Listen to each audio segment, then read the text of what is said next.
சுவையான மற்றும் கசப்பு குறைவாக இருக்கும் வகையில் பாவக்காய் வறுவல் பிட்டர் கோட் ஃப்ரை செய்வது எப்படி என்று கீழே விரிவாக காணலாம். தேவையான பொருட்கள்: பாகற்காய் 1/4 கிலோ மெல்லிய வட்டங்களாக நறுக்கியது. பெரிய வெங்காயம் 1 நீளமாக நறுக்கியது. மஞ்சள் தூள் 1/4 தேக்கரண்டி.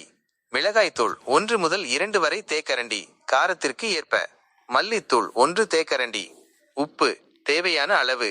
புளித்தண்ணீர் 2 மேசைக்கரண்டி, கசப்பை குறைக்க. தாளிக்க: எண்ணெய், கடுகு, உளுத்தம்பருப்பு, கறிவேப்பிலை.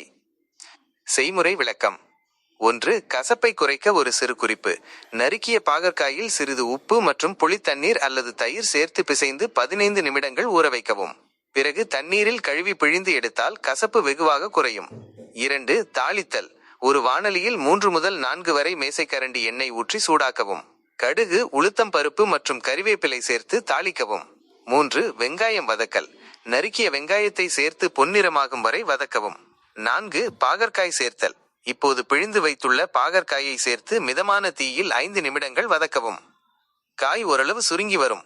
5. மசாலா சேர்த்தல்: மஞ்சள் தூள், மிளகாய்த்தூள், மல்லித்தூள் மற்றும் தேவையான அளவு உப்பு சேர்க்கவும். ஏற்கனவே உப்பு சேர்த்து ஊற வைத்திருந்தால் கவனித்து சேர்க்கவும். கஷ்டப்பட்டு வீடியோ போட்டும் யாரும் சப்ஸ்கிரைப் பண்ண மாட்டாங்க.